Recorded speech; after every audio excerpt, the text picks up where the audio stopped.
Livro do profeta Abacuque, capítulo de número 3. Eu vou ler a partir do verso de número 10.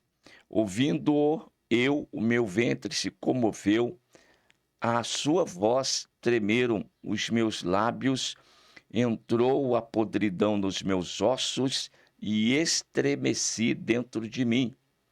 Descanse eu no dia da angústia, quando ele vier contra o povo que nos destruirá. Porquanto, ainda que a figueira não floresça, nem haja fruto na vide, o produto da oliveira minta, e os campos não produzam mantimentos, as ovelhas da malhada sejam arrebatadas, e nos currais não hajam vacas, ou não haja vacas. Todavia, eu me alegrarei no Senhor e exultarei no Deus da minha salvação. Jeová, o Senhor, é a minha força e fará os meus pés como o das cervas e me fará andar sobre as minhas alturas. Tá bom? Aqui, meus queridos irmãos, uma introdução bem rápida a respeito desta época do profeta Abacuque, que já estava observando no meio do povo a iniquidade do povo e já estava também enxergando aí o castigo pelas mãos dos caldeus. Ou seja, nós estamos numa época aqui anterior ao cativeiro babilônico, uma época que o povo, infelizmente, havia se afastado de Deus, havia se corrompido, havia se misturado com as nações ao seu lado, ou havia abandonado totalmente aí a palavra de Deus. Muito embora eles ainda mantivessem aí o contato com Deus, a comunhão ali através dos sacrifícios, através daquelas solenidades. Porém, era uma época também que o Senhor, ele questionava o povo, porque o povo adorava a Deus da boca para fora. O coração do povo estava totalmente longe de Deus. E aí que está a grande questão. A desgraça que o homem cai quando ele torna as coisas de Deus numa mera religiosidade. Começa a fazer tudo de uma forma mecânica. E ele não percebe mais a essência, ele já não tem mais aquele sentimento de prazer, de satisfação em agradar a Deus pelo que Deus realmente é. Quando vai à presença do Senhor, vai com o propósito de querer receber de Deus, como se Deus fosse um amuleto e fosse obrigado até a fazer algo pelo homem, e essa era a situação. E todas as vezes que isso acontece na vida do homem na terra, pode ter certeza, a, o próximo passo sempre vai ser a queda. Não tem conversa, não tem, porque é princípio que está escrito. E nessa época aqui, o povo, infelizmente, estava totalmente desviado da presença de Deus e do propósito de Deus. E assim, então, Deus anuncia o castigo. E antes que o castigo chegue, Abacuque, ele está enxergando o caos, ele está vendo tudo transtornado, a justiça não prevalece no meio do povo. Por quê? Existia no meio do povo os piedosos, aqueles que eram verdadeiros adoradores, mas eles estavam sofrendo no meio do povo por causa da iniquidade dos demais. E Abacuque se coloca diante de Deus para interceder por esta situação. Abacuque, lógico, é um dos também que estava ali na presença do Senhor Deus, adorando, servindo com sinceridade, não obstante toda a corrupção do povo. É um homem também, como muitos outros, que não se tinha como referencial a massa, a população, a multidão. Não, assentaram no coração servir a Deus, não, independentemente do que eles estavam passando e vivendo. E aí Abacuque se coloca diante de Deus e vai orar ao Senhor e o Senhor Deus, ele vai tratar com Abacuque e vai falar com ele sobre o seu agir e o seu mover. E foi tão profundo essa fala de Deus que, conforme nós lemos aqui, o Abacuque se expressa.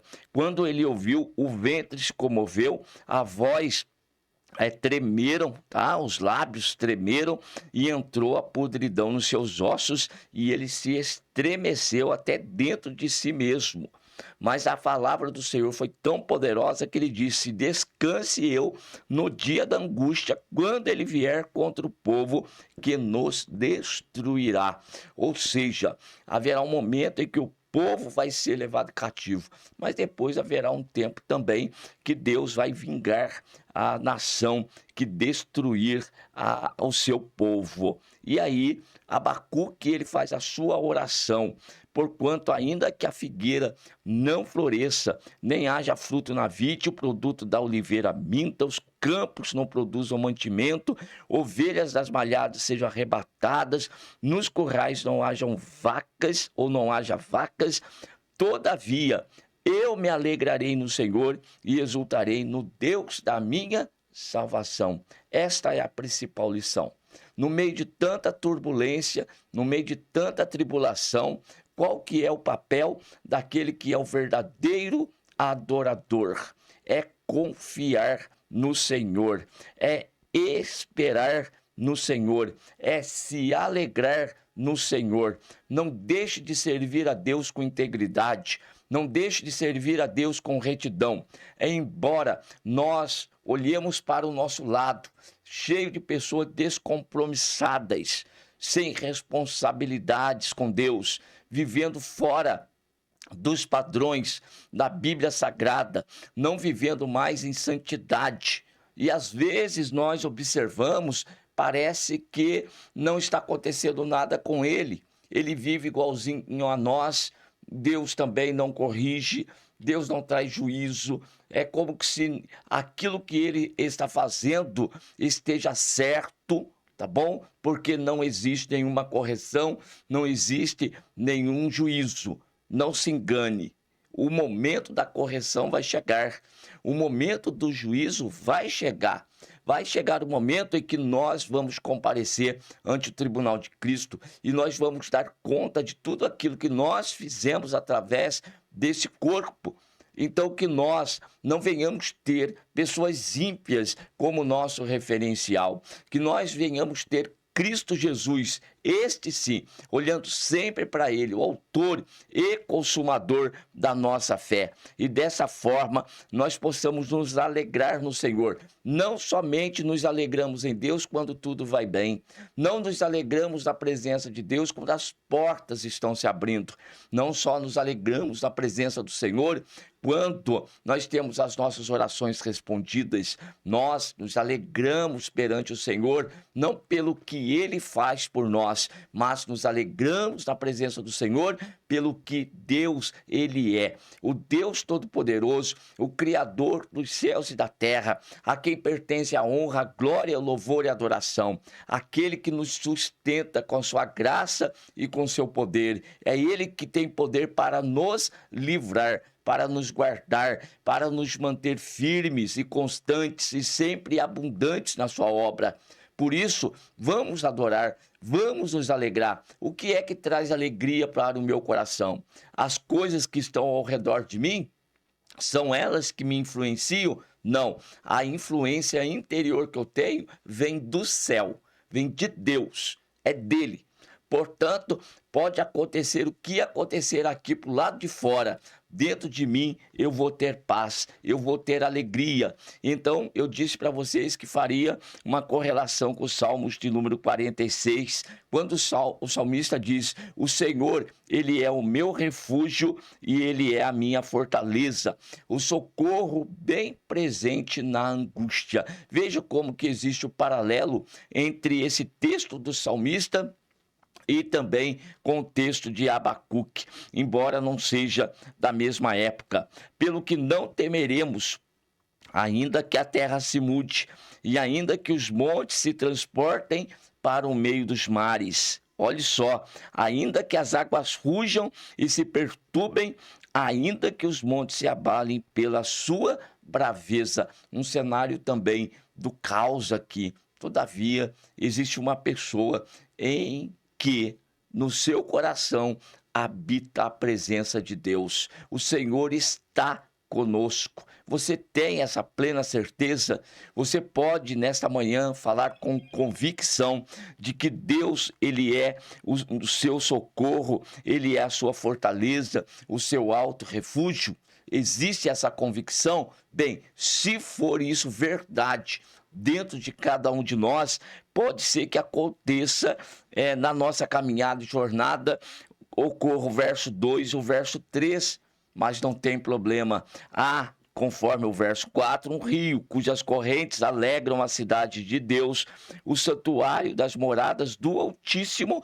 Deus está no meio dela, não será abalada. Deus ajudará ao romper da manhã. E é este o lugar onde nós devemos estar, no centro da vontade de Deus, no centro do querer de Deus. E quem está no centro da vontade e do querer de Deus está sempre na condição de adorador.